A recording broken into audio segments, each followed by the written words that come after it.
ladies and gentlemen, friends, it's such a great honor for me to introduce President Prabowo Subianto of the Republic of Indonesia. The Forum is so proud to be a strong partner for Indonesia's across a range of areas, and also are very delighted to formalize our support for your important efforts towards the Ocean Impact Summit that is happening this summer in Bali. In this respect, I would like to thank you, Mr. President, for your leadership in unlocking Indonesia's significant blue economy potential. Indonesia, with a population of over 280 million, the largest in Southeast Asia and the world's fourth largest, is on a real growth path. We're expecting 5 to 6% economic growth this year, and that is also demonstrating the country's crucial role as an anchor of stability, dialogue, and resilience in an increasingly turbulent and uncertain global geoeconomic environment. Once again, Mr. President, we're so delighted to have you here. Thank you for your leadership, and we're looking forward to seeing you also at the Ocean Impact Summit later this year. Welcome, Mr. President.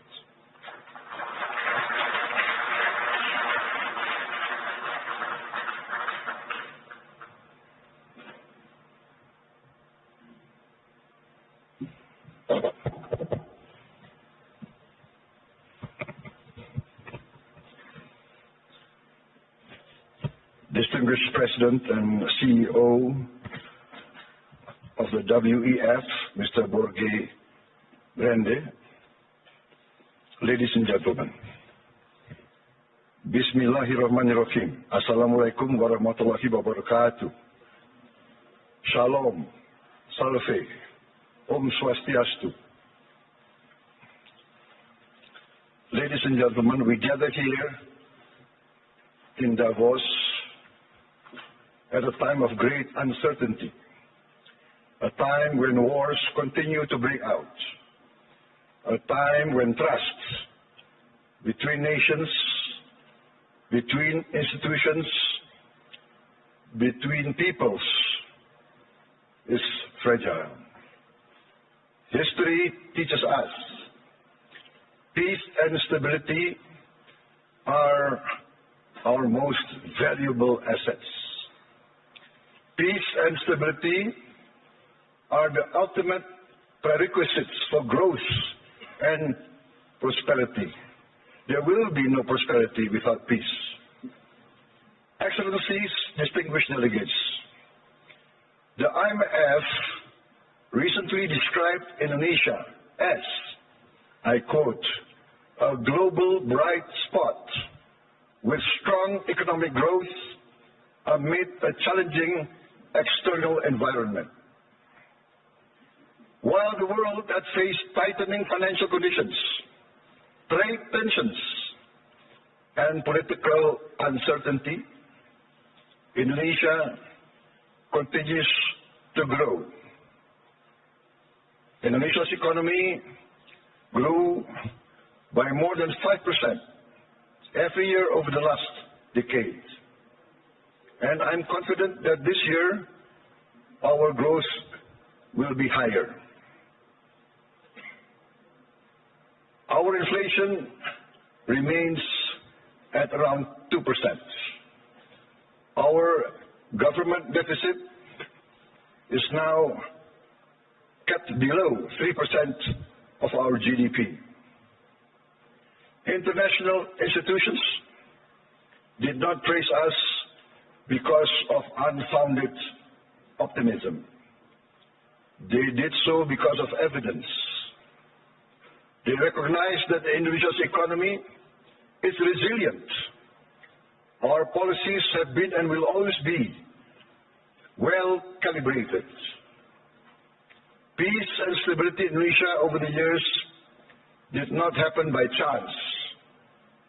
Peace and stability in my country did not happen by luck.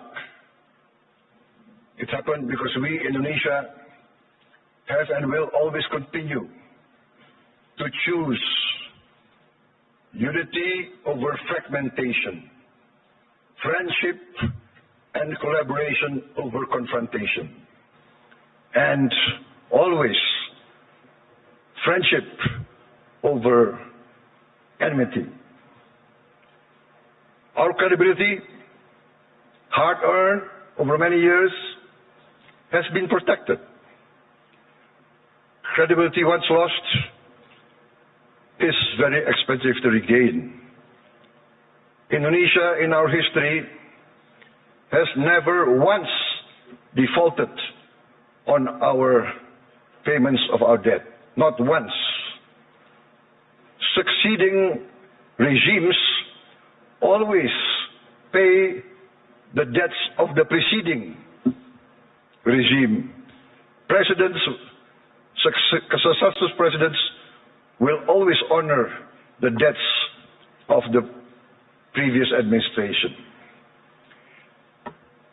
Excellencies, distinguished friends, in addition to requiring peace and stability, growth requires statecraft and capital, in particular the efficient allocation and reallocation of capital. That is why last February we established our Sovereign Wealth Fund, Danantara Indonesia. Danantara means the energy to power the future of Indonesia. Danantara is a sovereign wealth fund with $1 trillion in assets under management. With Danantara, I can stand here in front of you as an equal partner. Indonesia is now not only a land of peace and stability. Indonesia now is more and more the land of opportunity. Once again, I mentioned that I am convinced that our growth, the growth of our economy will be significantly surprising to many in the world. With Danantara, Indonesia is now able to be your partners.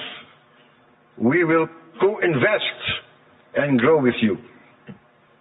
Danantara is established to finance and co-finance the industries of the future. We are determined to industrialize our country in a significant way. The industries of the future must be executed well and wisely. That is why we built Danantara with strong oversight and institutional responsibility. And we try to find the best executives to direct the leadership of Danantara. Danantara now manages 1,044 state-owned enterprises. We are going to bring this down to around at most 300. We will rationalize, we will get rid of inefficiency. We want the best governance and the best management under international standards. I have allowed Danantara to recruit expatriates, foreign citizens, to be able to lead these companies. We want the best brains and the best minds in the world. This is, in fact, how we run Indonesia now. From our social programs to our efforts to downstream our natural resources, to our efforts to reach self-sufficiency in food and energy. All are now accompanied by strong oversight and capable leaders.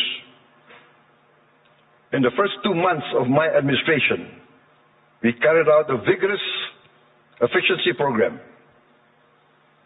We saved $18 billion by stopping inefficient and dubious programs from our budget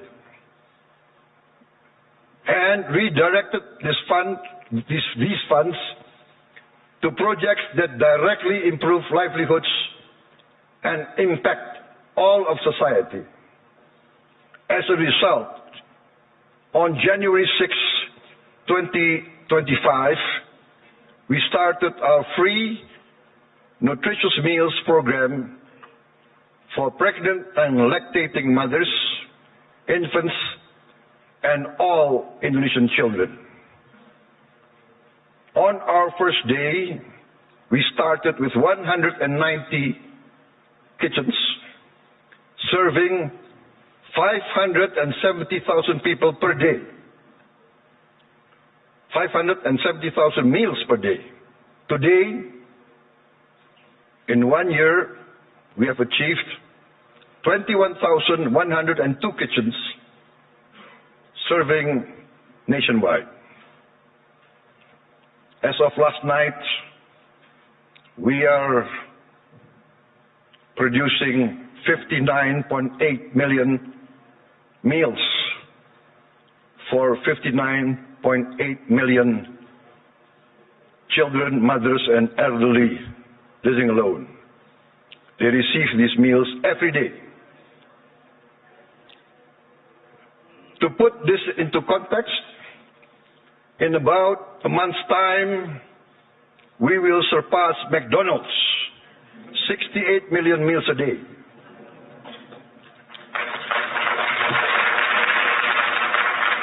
We started in January of last year. This year, we aim to serve 82.9 million meals a day. All children of Indonesia, from the womb of their mother up until they reach 18 years of age, benefit from this program. For pregnant and lactating mothers, we deliver the meal daily to their home. This is also delivered to their homes for the elderly living alone. To put this in the context I mentioned, I think McDonald's started their first kitchen in 1940. To reach 68 million, it took them 55 decades more. We will reach 82.9, I hope, by the end of December 2026. But my people say, no sir, we will reach 82.9 before December. So hopefully we will achieve this. In addition to strengthening our children, our free meals strengthens our economy. More than 61,000 micro, small, and medium enterprises and cooperatives are now a part of this supply chain. We are creating more than 600,000 jobs just at the kitchens. At its peak, we are optimistic it will reach 1.5 million direct jobs. With vendors, with suppliers, there will be another more than 1 million livelihoods embraced and improved. This is why I'm convinced that our growth will reach impressive numbers. Our social policies must expand productivity and produce growth. Today, 70 million Indonesians receive free medical checkup, and they will receive free medical checkup once a year for the rest of their lives. And this will increase to all the children and adults of Indonesia. We are providing free medical checkup to all citizens of Indonesia. This is not a populist program. This is a rational program to save money. By detecting illness, disease at an early stage, we will save much more in the long term in treatment. This actually is a productivity improvement program. My experts say that in the long run, we will save many, many billions of US dollars. Last year, for instance, we renovated 16,140 schools. We equipped 288,000 schools, each with one 75-inch interactive flat panels as part of our digitalization of our education program. Next year, in this coming year, 2026, we will add another 1 million of these interactive smart panels so that every school will have at least 3 to 4 classrooms with these panels. And we hope within 3 years, all the schools of Indonesia will have at least 6 classrooms with digital interactive panels. That means that I, for instance, in Jakarta, I can drop in on any school of Indonesia and I can see the quality of teaching of the teachers. I can see the reaction of the children. And in the first weeks, we see the enthusiasm of the children, the enthusiasm of the teachers, of the villagers. Many of them cry when they see the panels coming in. We get messages, Mr. President, in the entire history of this village, we have never felt that the central government knows about us. This is the first time we feel that the central government cares about us and is now in our village, is now helping to teach our children. This is, for me, heartwarming, because what we are doing is we are empowering the future generation of Indonesians.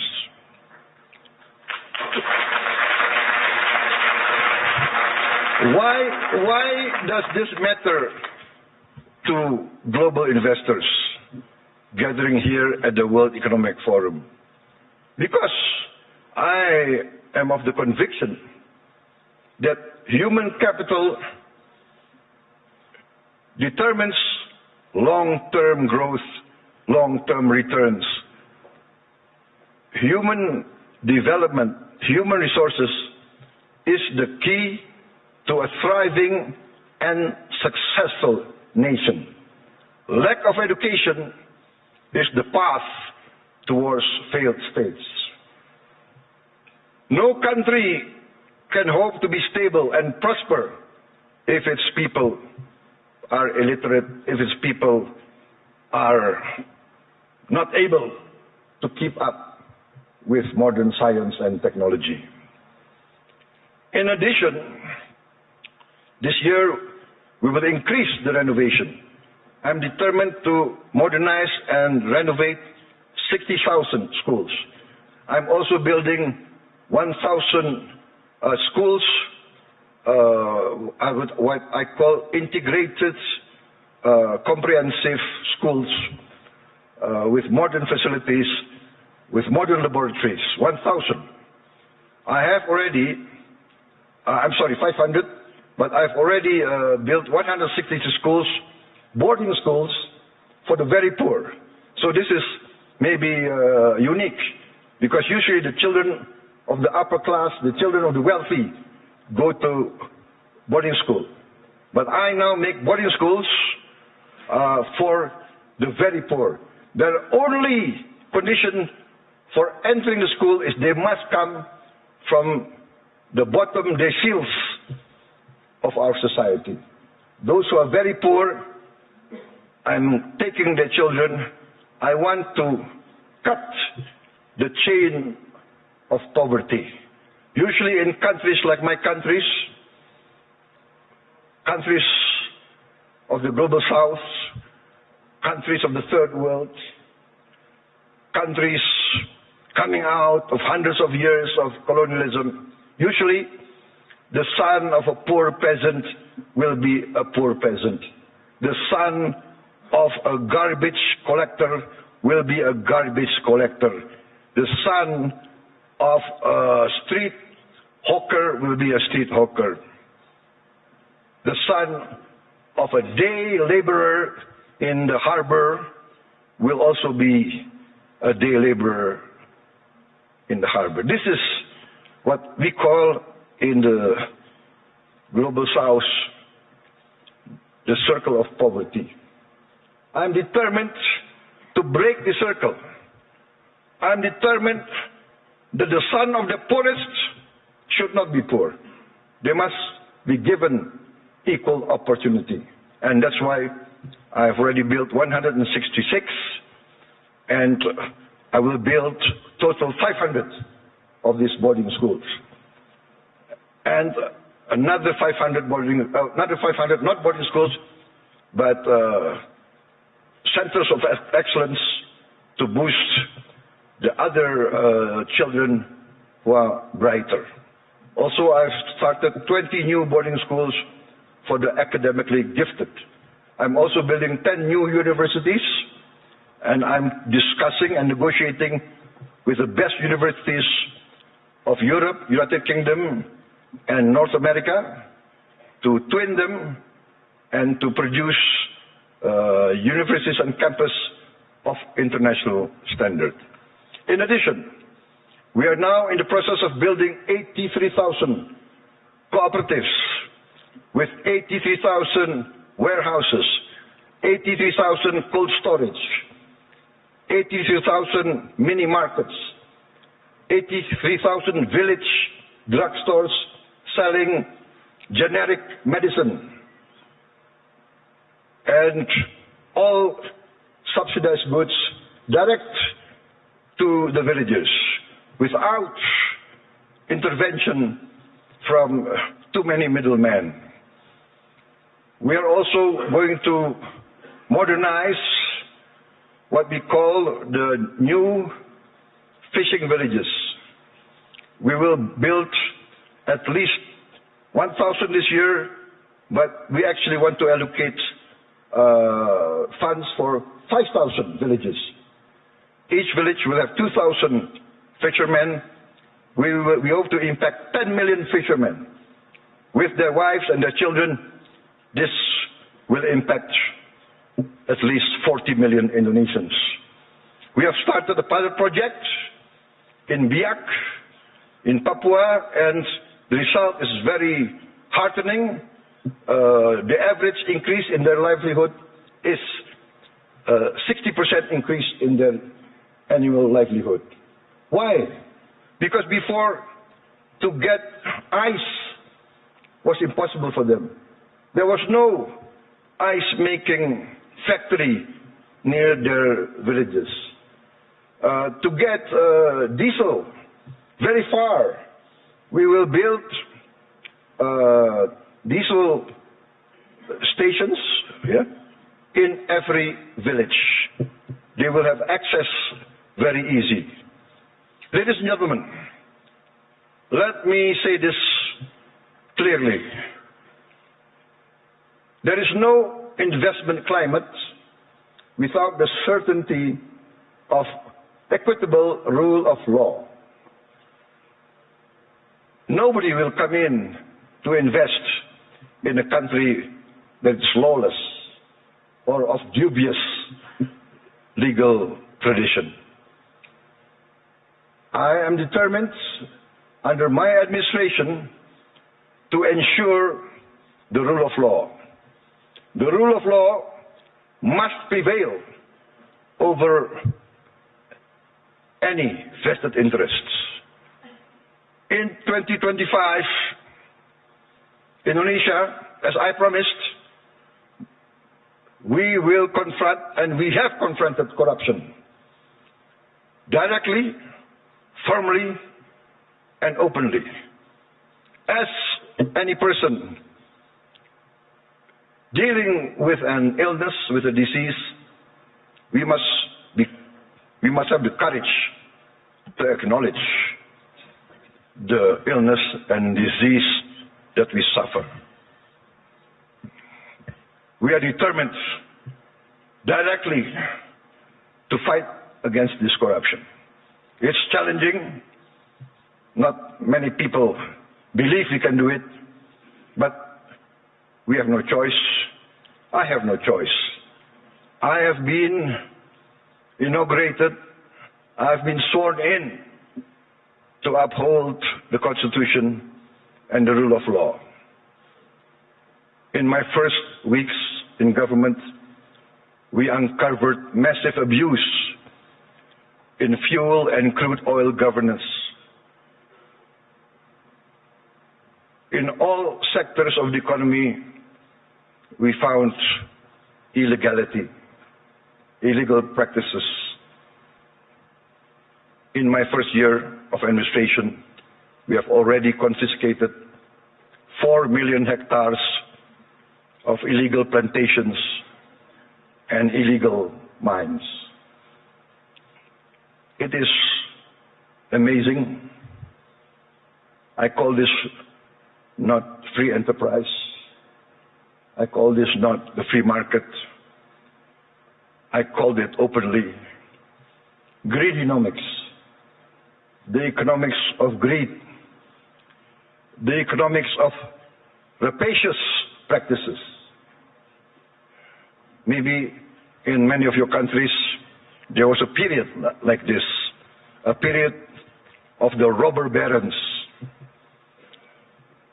I have confiscated 4 million hectares, but 2 days ago, I led a cabinet meeting by Zoom from London, and we decided to confiscate or to revoke the licenses of 28 corporations which had licenses over 1.01 million hectares. I revoked because we found them violating laws. They were building plantations on protected forest. This is a flagrant undermining of the rule of law. Perhaps these rapacious so-called entrepreneurs feel that they need not recognize the sovereignty of the Indonesian government. Or perhaps they feel they can buy all Indonesian government officials. I have reports that some of these people in their meetings say, oh, it's okay, there is no government official that cannot be bought. Well, I challenge them to try to buy officials for my administration. They will come to find themselves a big surprise. Combined with the 4 million hectares of illegal plantations already confiscated, we have, in fact, enacted the boldest, the most daring forest law enforcement effort in the history of Indonesia.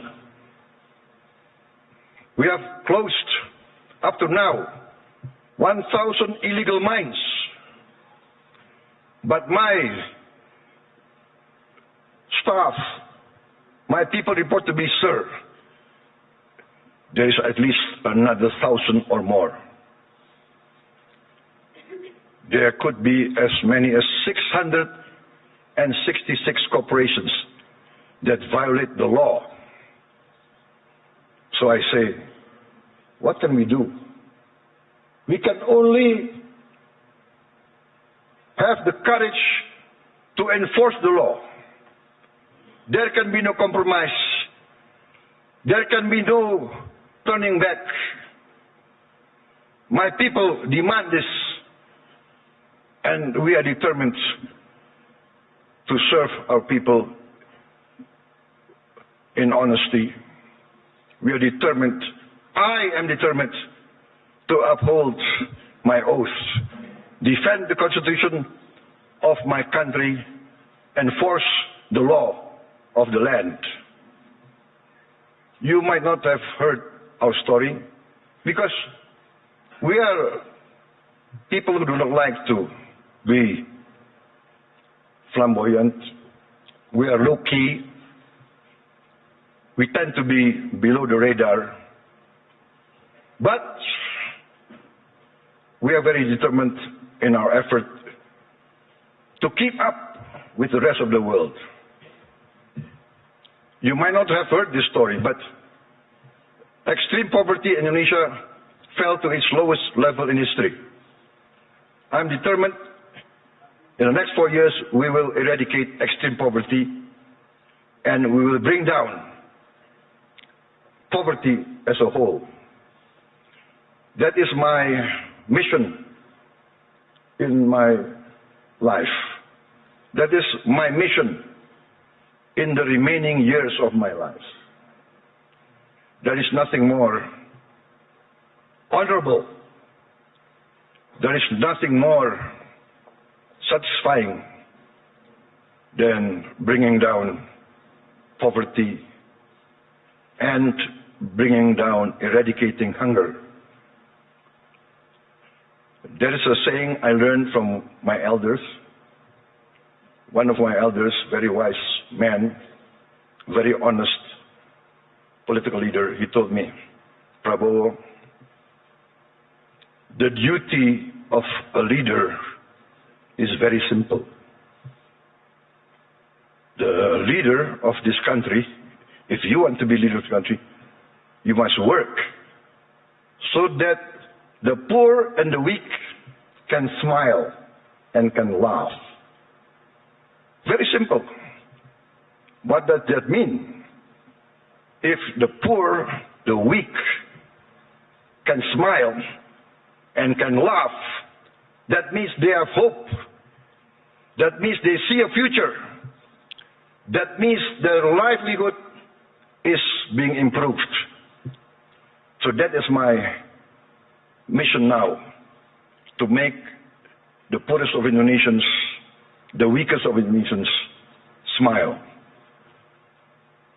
I think part of this is we must combat corruption, manipulation, malfeasance. Ladies and gentlemen, a few days ago, I was surprised myself. Gallup poll and Harvard University found that a research survey of hundreds of countries found that Indonesia, the Indonesian people, is the most happiest people, the most flourishing country in the world, with the people the most optimistic. This is a bit heartening, but for me also a bit sad. I know my people. Many of them live in shacks. Many of them do not have clean water.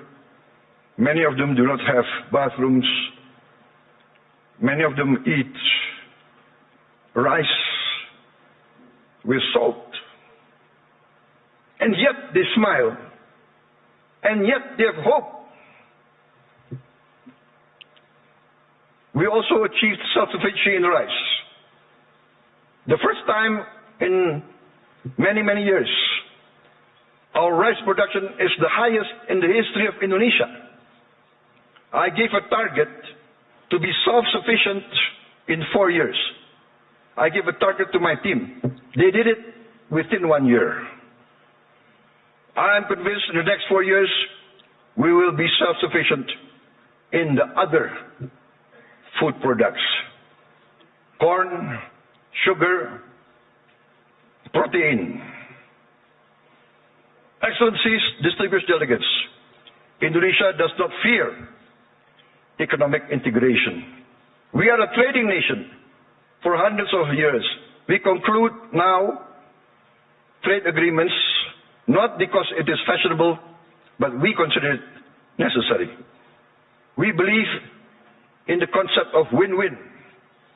Last year we signed free trade agreements and comprehensive economic partnership agreements with Europe, with the EU, Canada, Peru, Eurasia. I have just visited the United Kingdom to sign our new strategic partnership. Also an economic growth agreement, and we hope next year we can conclude a comprehensive economic partnership agreement with the United Kingdom. This is part of our strategy to deepen productivity, reduce barriers, unlock private sector growth for Indonesia, ASEAN, and the Global South.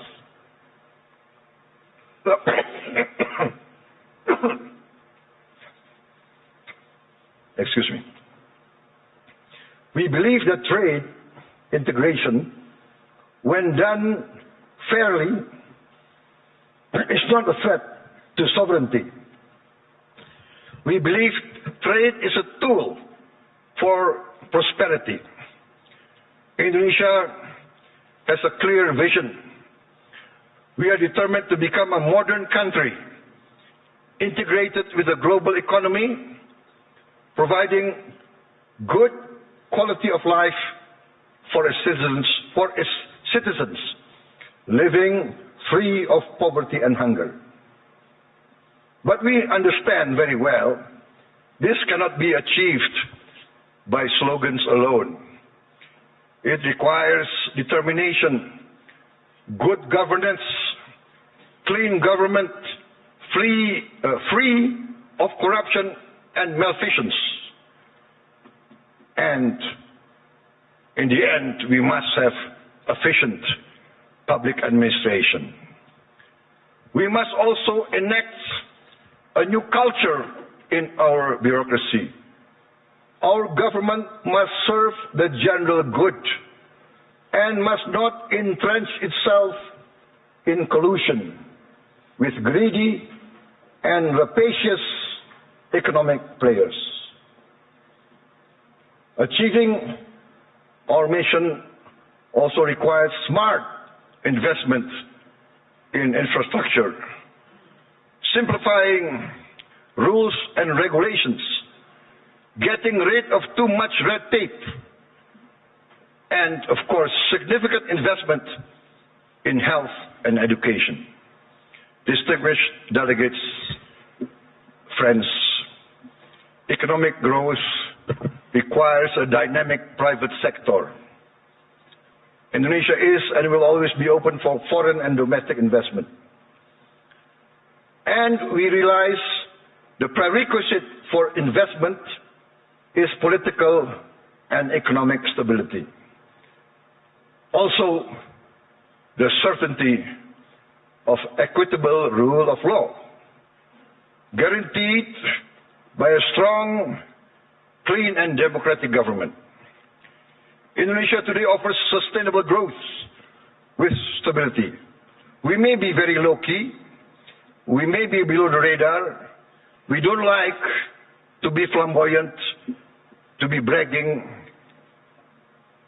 We believe in evidence, evidence-based action. In fact, I was invited to speak last year here, and I declined. Why? Because had I come last year, I would have only been leading my administration only for 2 months. So what will I be able to say? I will only be able to talk, to give platitudes. Today, I stand before you with confidence, with pride in our achievement. We have in 1 year achieved tremendous gains, tremendous reforms. We have wiped away hundreds and hundreds of regulations that do not make sense, regulations that hinder fairness, that create the culture of corruption. Hundreds of regulations we have wiped out in 1 year. Ladies and gentlemen, peace and stability is a long and arduous program. But if you want to take something from my talk today, maybe it should be this. Indonesia chooses peace over chaos. We want to be a friend to all, an enemy to none. 1,000 friends too few for us, one enemy too many. We want to be a good neighbor, a good, responsible citizen of the world, protecting the environment, protecting nature. We must not destroy nature. We must live with nature. We must maintain and be a part of a future full of hope. Hope grounded in credibility, execution of sound public policy, and continuous record of growth with equity. Let us build the world we want to live in together. Let us continue the journey to improve the quality of life for all, to live in peace, freedom, friendship, tolerance, coexistence, and cooperation for all races, all ethnicity, all religions. Let us continue our pursuit of justice for all, security and freedom for all. I look forward to seeing many of you here in this room, in Indonesia, because in Bali this June, we will host the first Ocean Impact Summit, together with the World Economic Forum, which Indonesia is sponsoring, together with the important participation of Mr. Ray Dalio and his research vessel, Ocean X. There is a SpaceX, I think, from Mr. Elon Musk, but I think Mr. Ray Dalio is one of the pioneers in ocean research. And Indonesia, being 3/4 sea, we are very concerned about the future of our ocean. Ladies and gentlemen, thank you very much for your attention. May you go in peace with the blessing of the Almighty God. Wassalamualaikum warahmatullahi wabarakatuh. Shalom, Salve, Om Shanti, Shanti Om. May peace be upon us all. Thank you.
Ladies and gentlemen, friends, it's such a great honor for me to introduce President Prabowo Subianto of the Republic of Indonesia. The Forum is so proud to be a strong partner for Indonesia's across a range of areas, and also are very delighted to formalize our support for your important efforts towards the Ocean Impact Summit that is happening this summer in Bali. In this respect, I would like to thank you, Mr. President, for your leadership in unlocking Indonesia's significant blue economy potential. Indonesia, with a population of over 280 million, the largest in Southeast Asia and the world's fourth largest, is on a real growth path. We're expecting 5 to 6% economic growth this year, and that is also demonstrating the country's crucial role as an anchor of stability, dialogue, and resilience in an increasingly turbulent and uncertain global geo-economic environment. Once again, Mr. President, we're so delighted to have you here. Thank you for your leadership, and we're looking forward to seeing you also at the Ocean Impact Summit later this year. Welcome, Mr. President.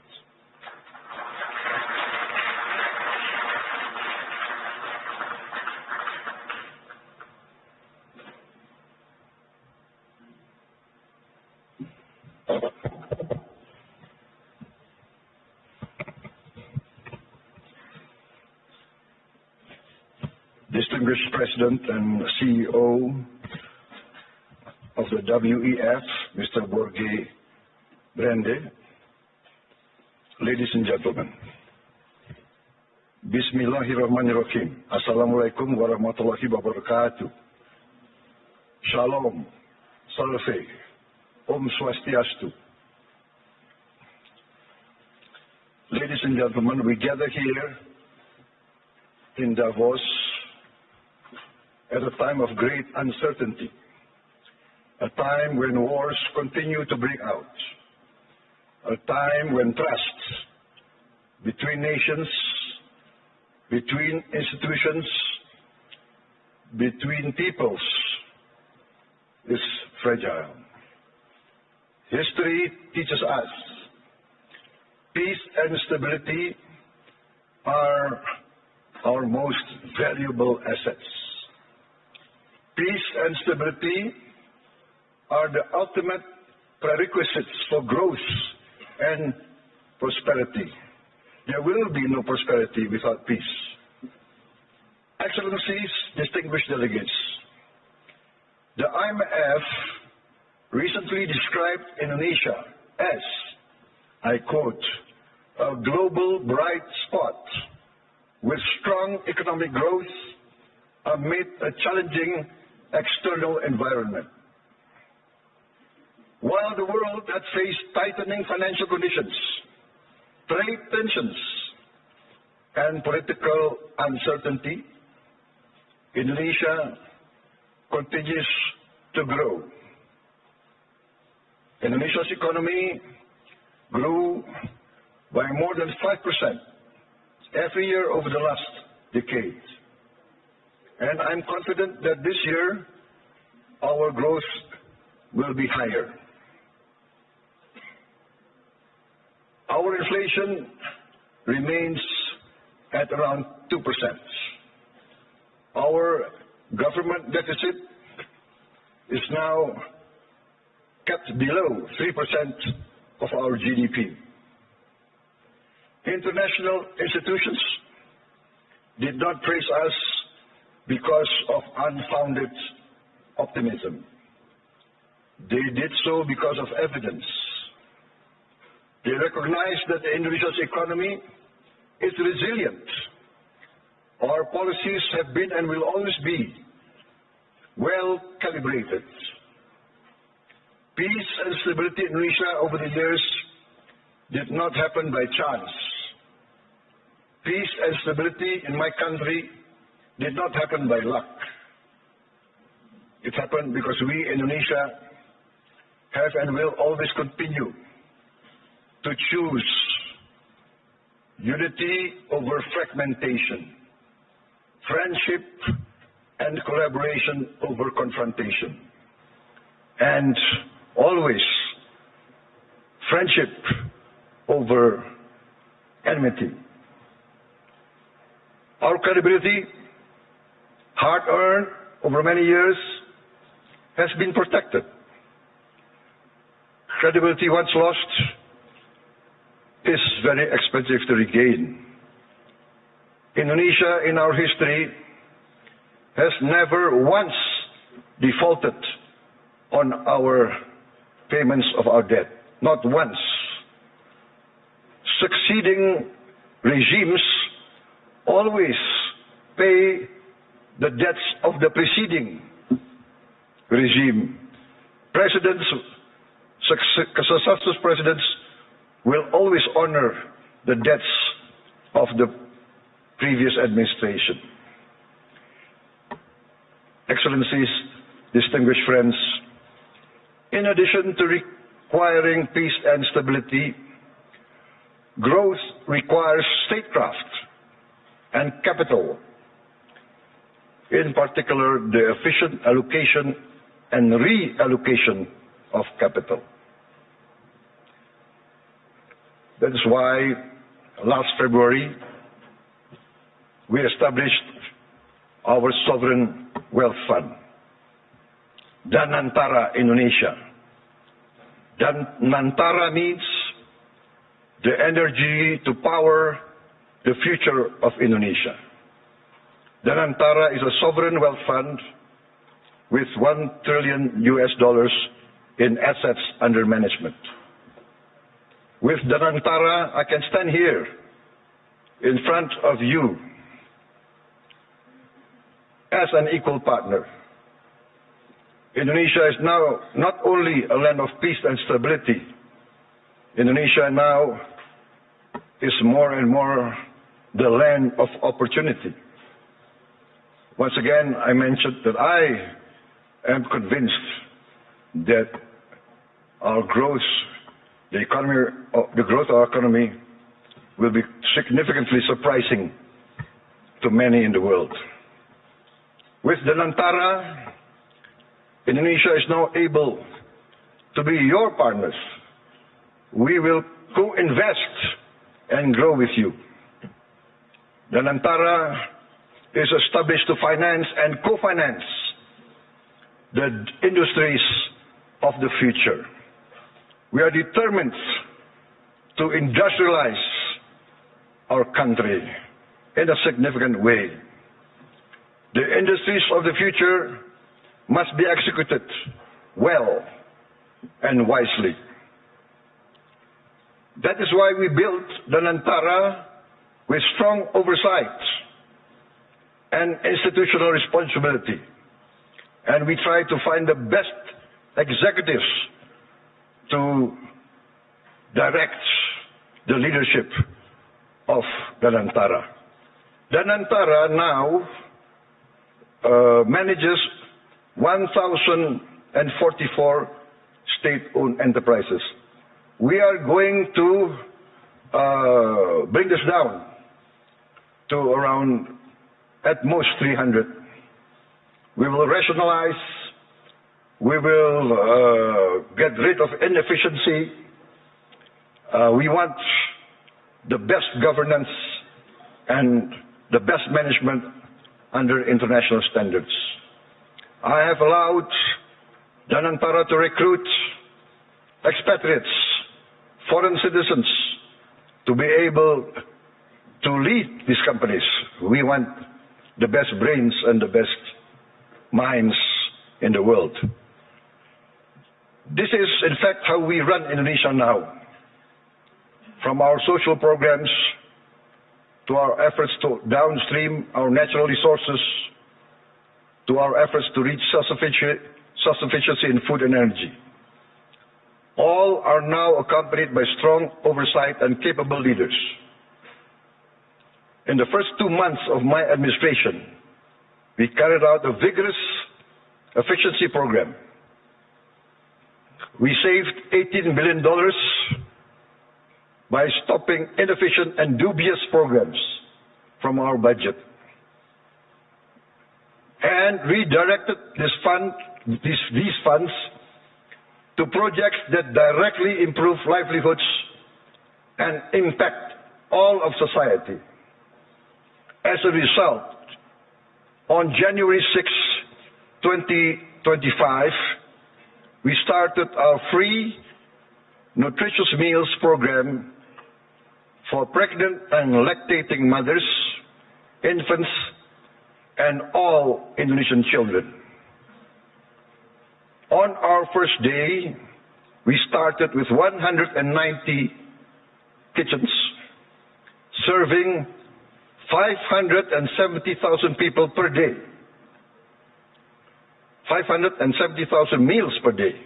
Today, in 1 year, we have achieved 21,102 kitchens serving nationwide. As of last night, we are producing 59.8 million meals for 59.8 million children, mothers, and elderly living alone. They receive these meals every day. To put this into context, in about a month's time, we will surpass McDonald's, 68 million meals a day.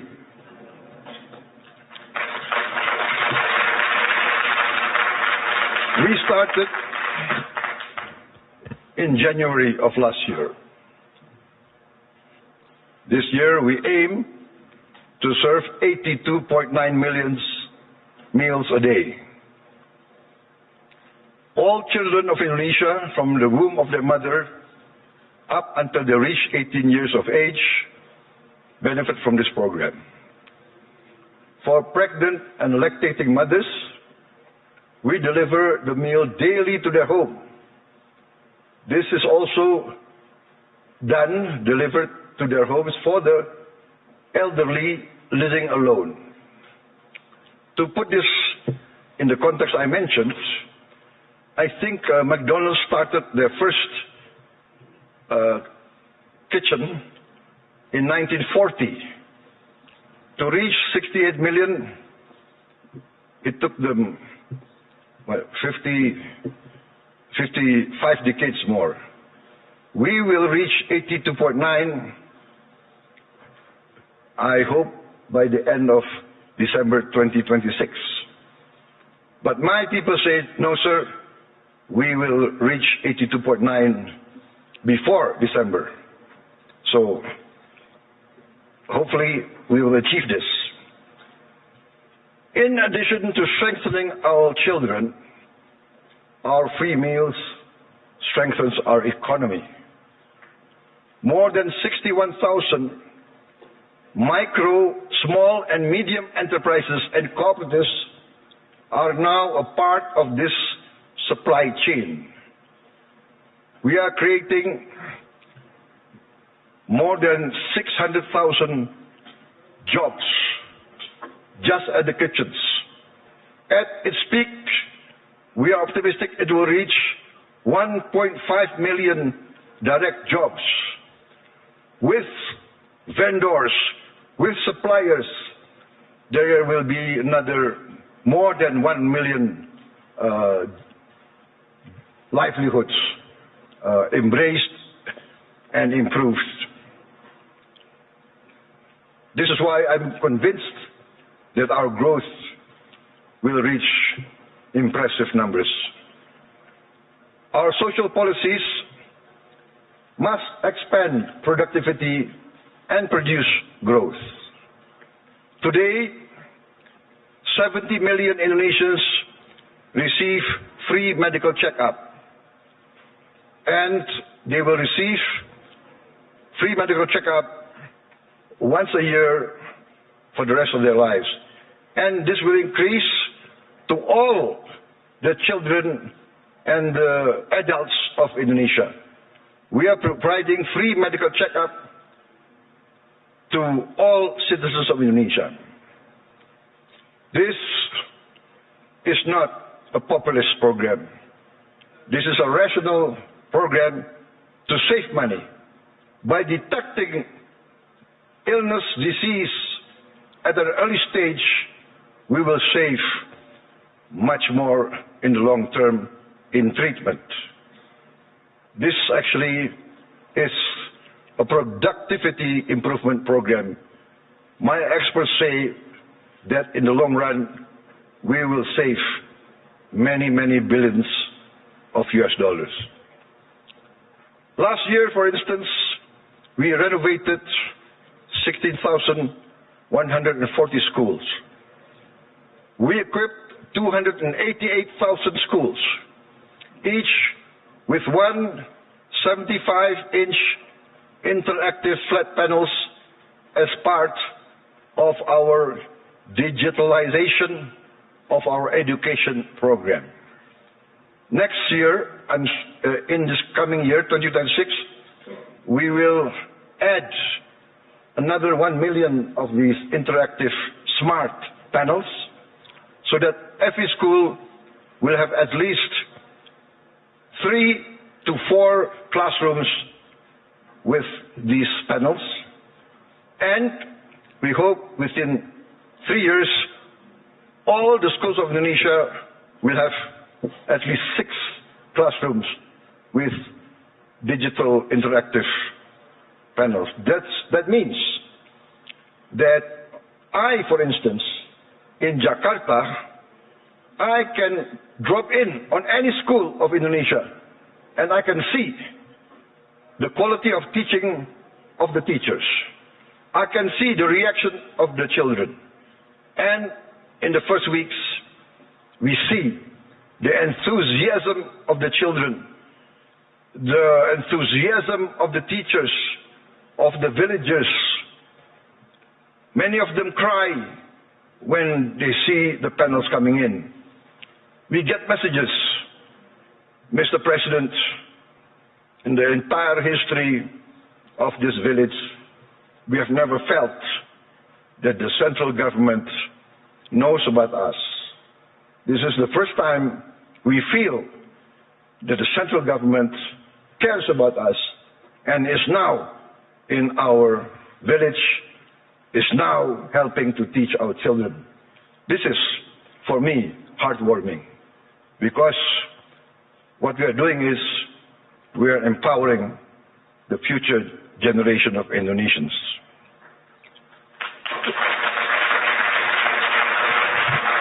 Why does this matter to global investors gathering here at the World Economic Forum?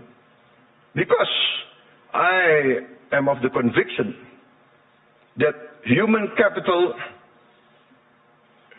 determines long-term growth, long-term returns.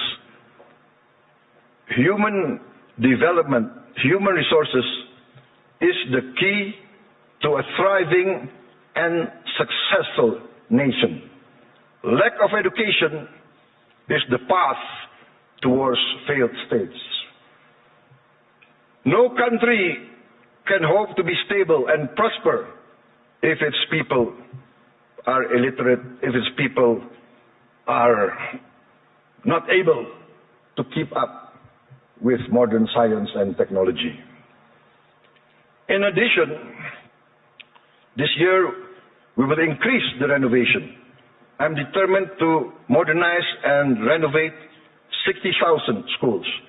I'm also building 1,000 schools, what I call integrated, comprehensive schools with modern facilities, with modern laboratories, 1,000. I have already, 500, but I've already built 160 schools, boarding schools for the very poor. So this is maybe unique, because usually the children of the upper class, the children of the wealthy, go to boarding school. But I now make boarding schools for the very poor. Their only condition for entering the school is they must come from the bottom deciles of our society. Those who are very poor, I'm taking their children. I want to cut the chain of poverty. Usually in countries like my countries of the global south, countries of the third world, countries coming out of hundreds of years of colonialism, usually the son of a poor peasant will be a poor peasant. The son of a garbage collector will be a garbage collector. The son of a street hawker will be a street hawker.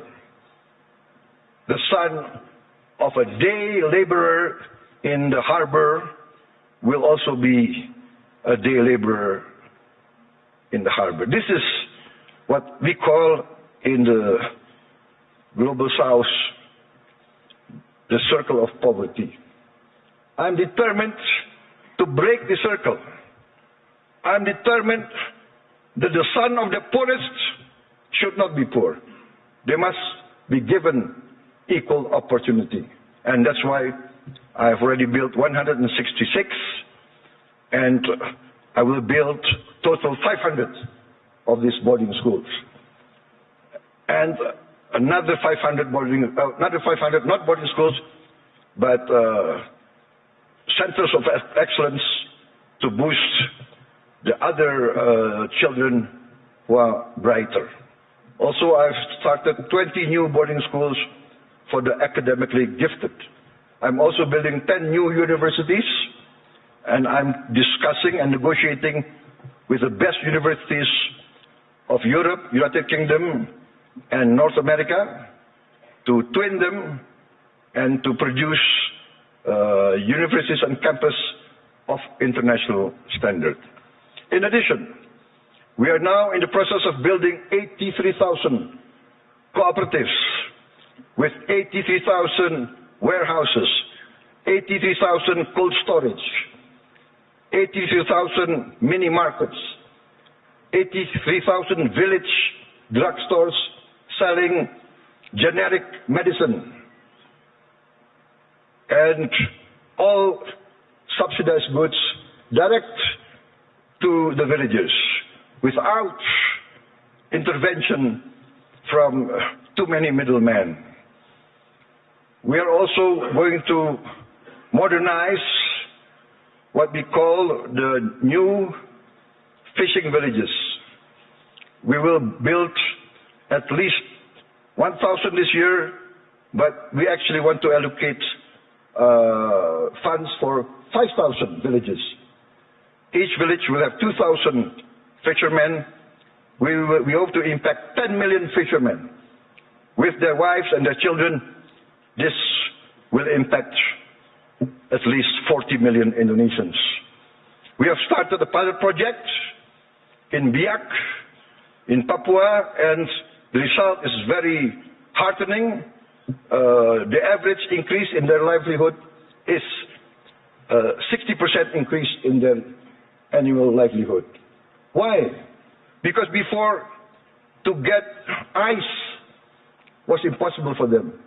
There was no ice-making factory near their villages.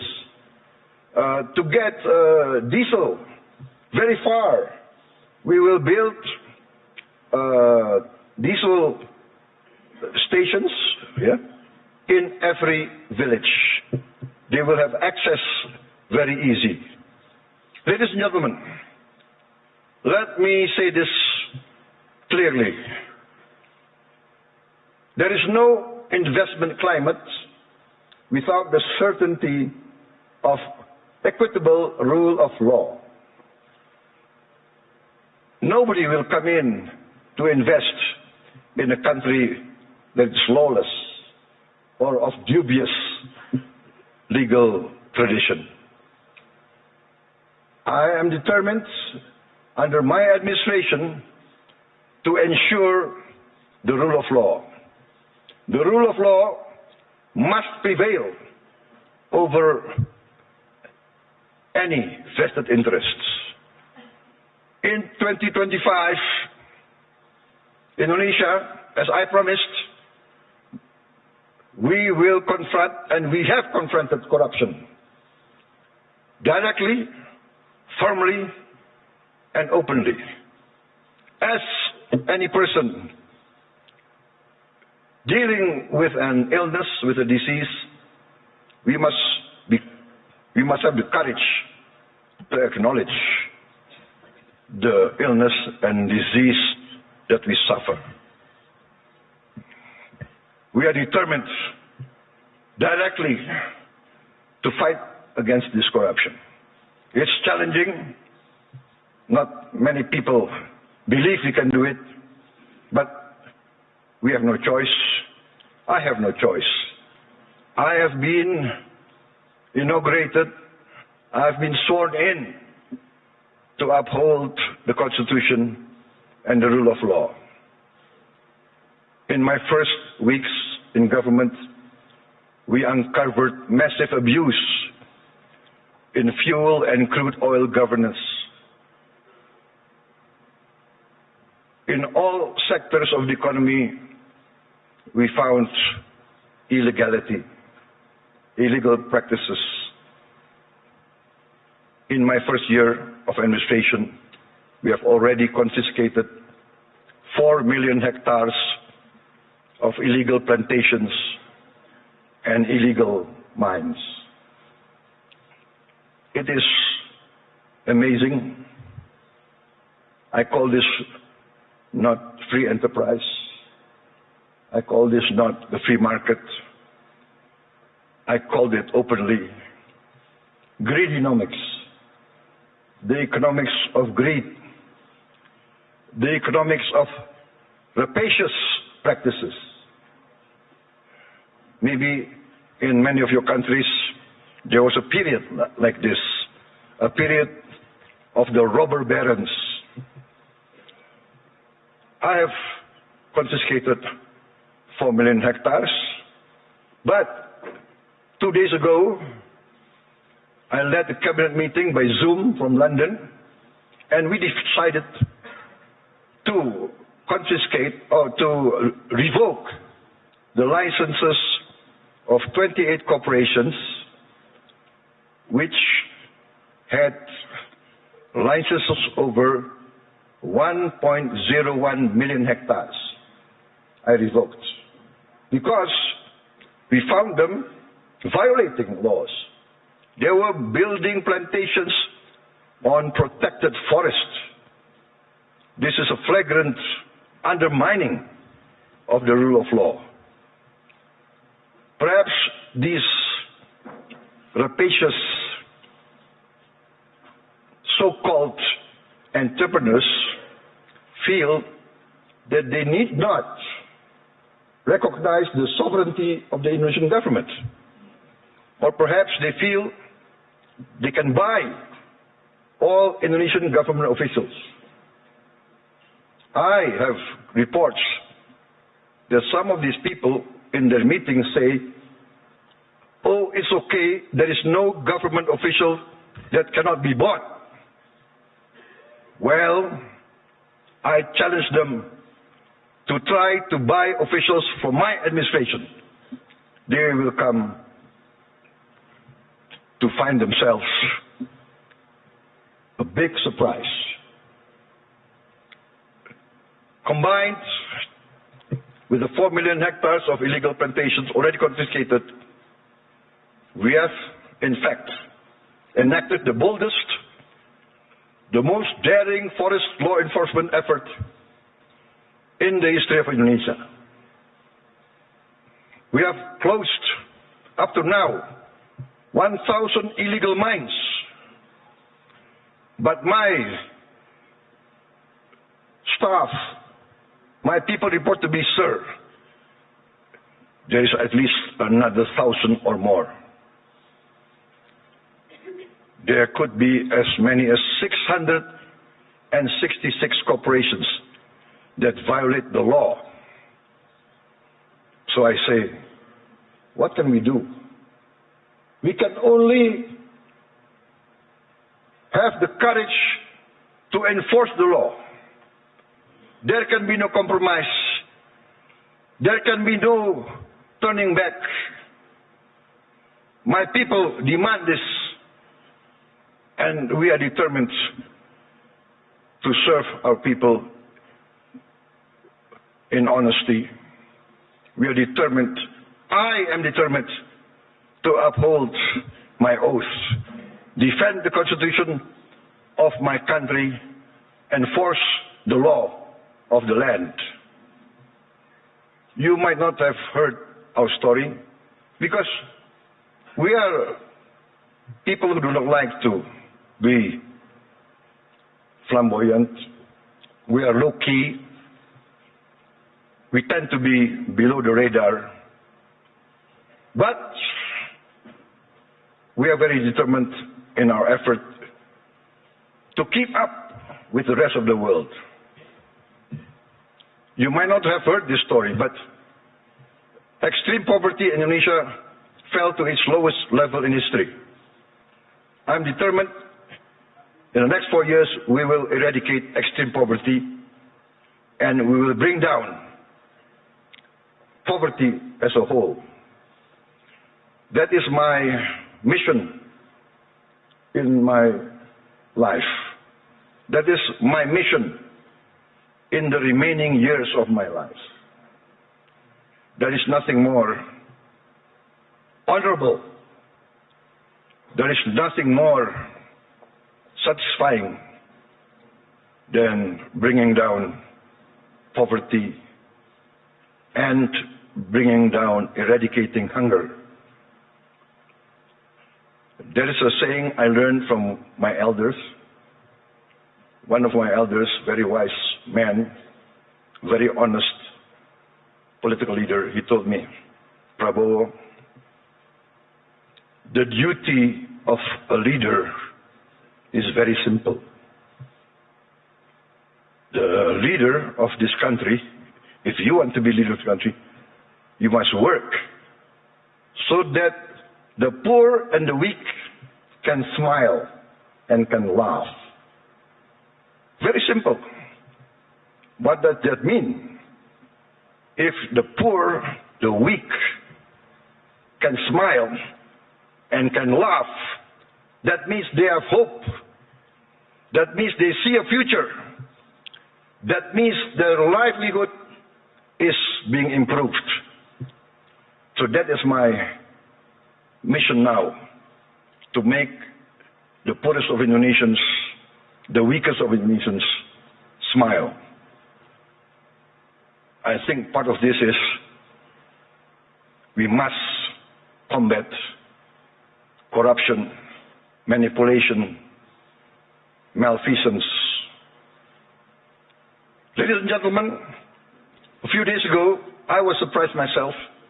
Gallup poll and Harvard University found that a research survey of hundreds of countries found that Indonesia, the Indonesian people is the most happiest people, the most flourishing country in the world with the people the most optimistic. This is a bit heartening, but for me also a bit sad. I know my people. Many of them live in shacks. Many of them do not have clean water. Many of them do not have bathrooms. Many of them eat rice with salt. And yet they smile. And yet they have hope. We also achieved self-sufficiency in rice. The first time in many, many years, our rice production is the highest in the history of Indonesia. I gave a target to be self-sufficient in 4 years. I gave a target to my team. They did it within 1 year. I am convinced in the next 4 years, we will be self-sufficient in the other food products. Corn, sugar, protein. Excellencies, distinguished delegates, Indonesia does not fear economic integration. We are a trading nation for hundreds of years. We conclude now trade agreements not because it is fashionable, but we consider it necessary. We believe in the concept of win-win. Last year, we signed free trade agreements and comprehensive economic partnership agreements with Europe, with the EU, Canada, Peru, Eurasia. I have just visited the United Kingdom to sign our new strategic partnership. Also an economic growth agreement, and we hope next year we can conclude a comprehensive economic partnership agreement with the United Kingdom. This is part of our strategy to deepen productivity, reduce barriers, unlock private sector growth for Indonesia, ASEAN, and the Global South.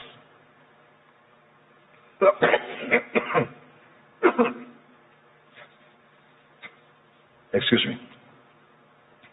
We believe that trade integration, when done fairly, is not a threat to sovereignty.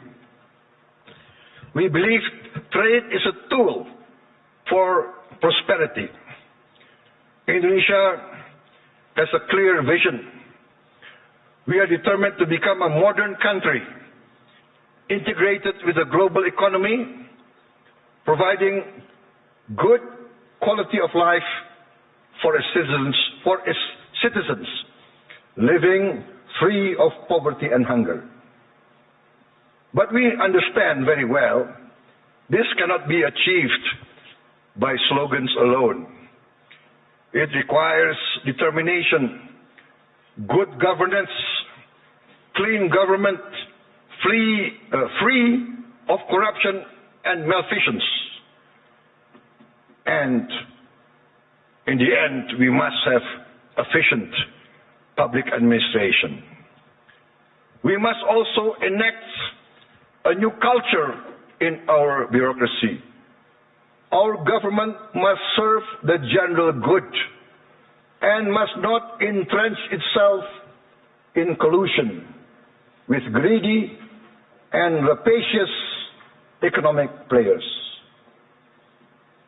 Achieving our mission also requires smart investment in infrastructure, simplifying rules and regulations, getting rid of too much red tape, and of course, significant investment in health and education.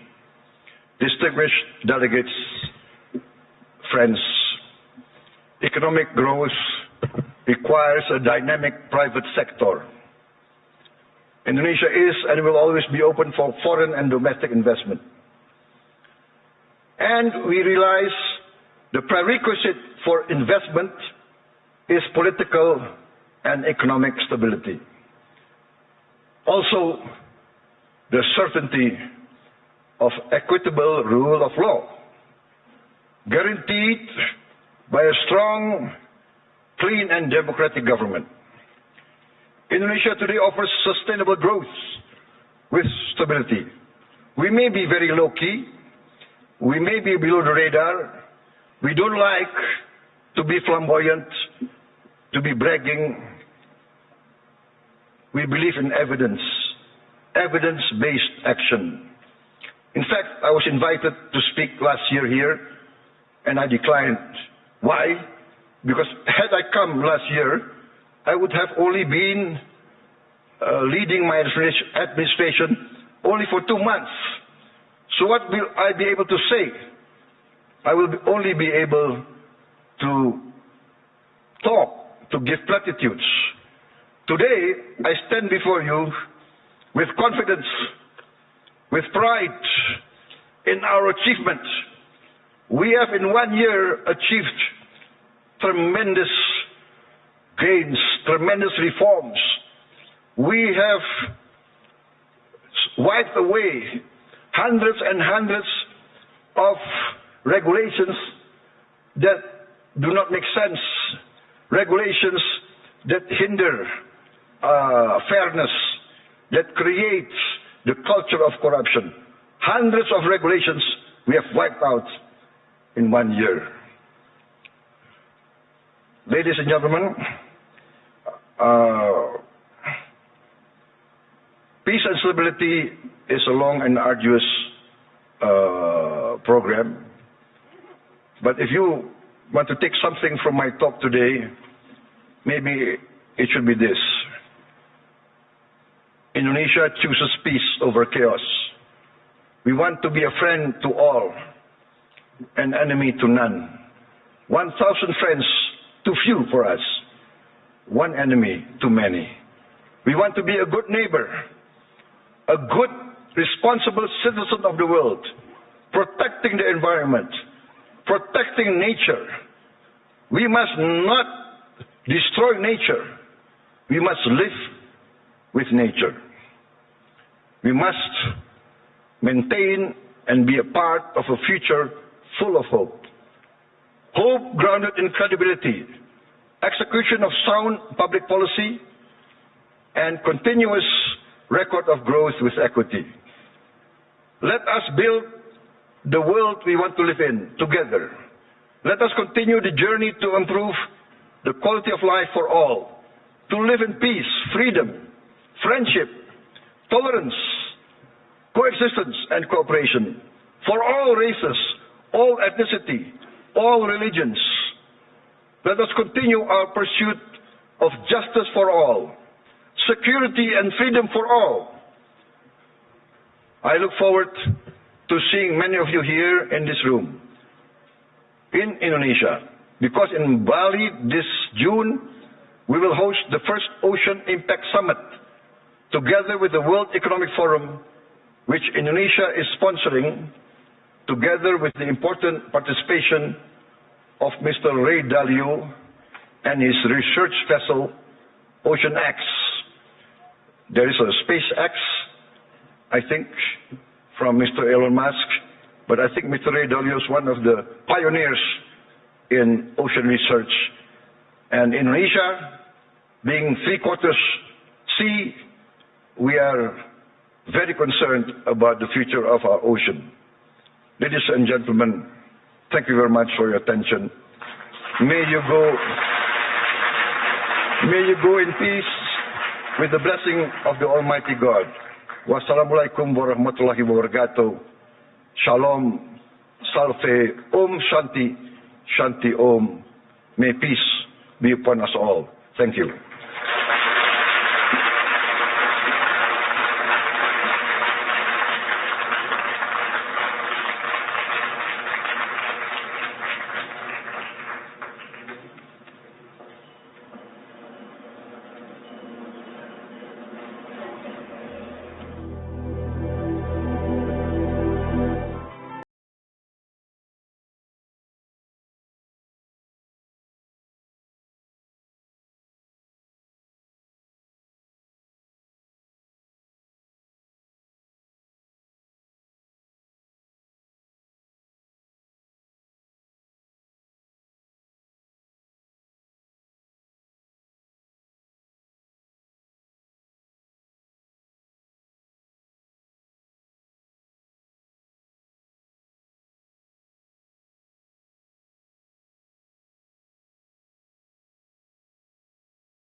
Ladies and gentlemen, friends, it's such a great honor for me to introduce President Prabowo Subianto of the Republic of Indonesia.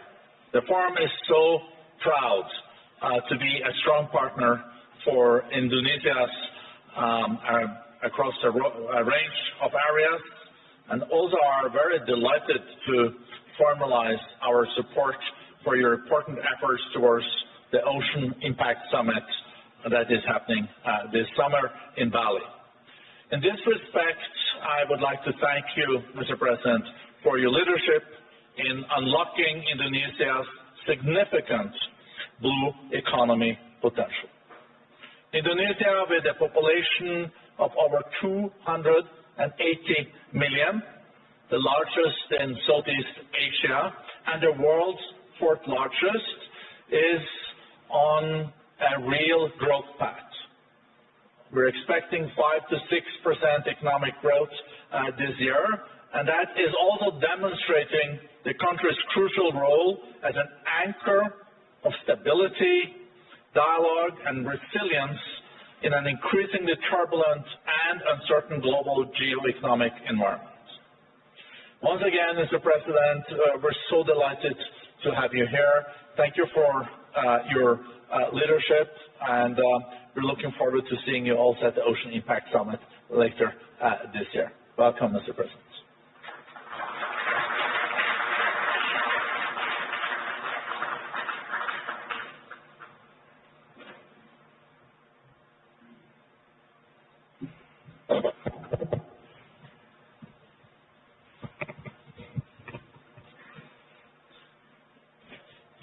Distinguished President and CEO of the WEF, Mr. Borge Brande, ladies and gentlemen, Bismillahirrahmanirrahim. Assalamualaikum warahmatullahi wabarakatuh. Shalom, Salve, Om Swastiastu. Ladies and gentlemen, we gather here in Davos at a time of great uncertainty, a time when wars continue to break out, a time when trust between nations, between institutions, between peoples is fragile. History teaches us peace and stability are our most valuable assets. Peace and stability are the ultimate prerequisites for growth and prosperity. There will be no prosperity without peace. Excellencies, distinguished delegates, the IMF recently described Indonesia as, I quote, a global bright spot with strong economic growth amid a challenging external environment. While the world had faced tightening financial conditions, trade tensions, and political uncertainty, Indonesia continues to grow. Indonesia's economy grew by more than 5% every year over the last decade.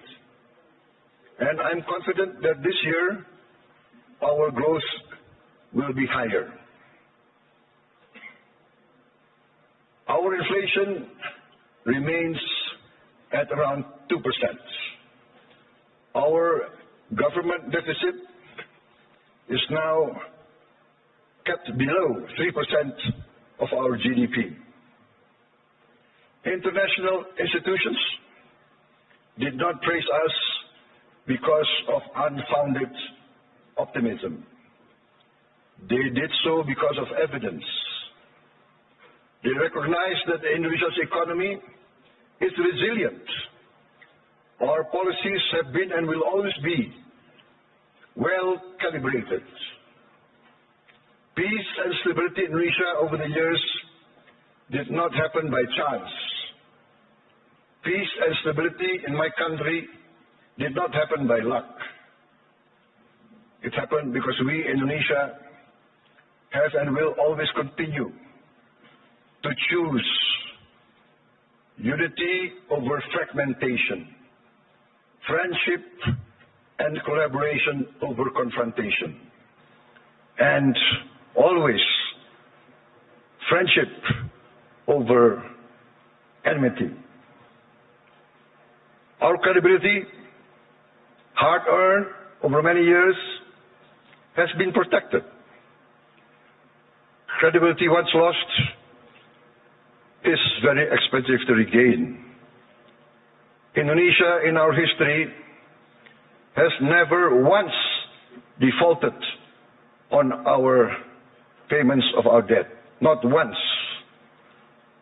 Succeeding regimes always pay the debts of the preceding regime. Successive presidents will always honor the debts of the previous administration. Excellencies, distinguished friends, in addition to requiring peace and stability, growth requires statecraft and capital, in particular the efficient allocation and reallocation of capital. That is why last February we established our Sovereign Wealth Fund, Danantara Indonesia. Danantara means the energy to power the future of Indonesia. Danantara is a sovereign wealth fund with $1 trillion in assets under management. With Danantara, I can stand here in front of you as an equal partner. Indonesia is now not only a land of peace and stability. Indonesia now is more and more the land of opportunity. Once again, I mentioned that I am convinced that our growth, the growth of our economy will be significantly surprising to many in the world. With Danantara, Indonesia is now able to be your partners. We will co-invest and grow with you. Danantara is established to finance and co-finance the industries of the future. We are determined to industrialize our country in a significant way. The industries of the future must be executed well and wisely. That is why we built Danantara with strong oversight and institutional responsibility. And we try to find the best executives to download Tribun X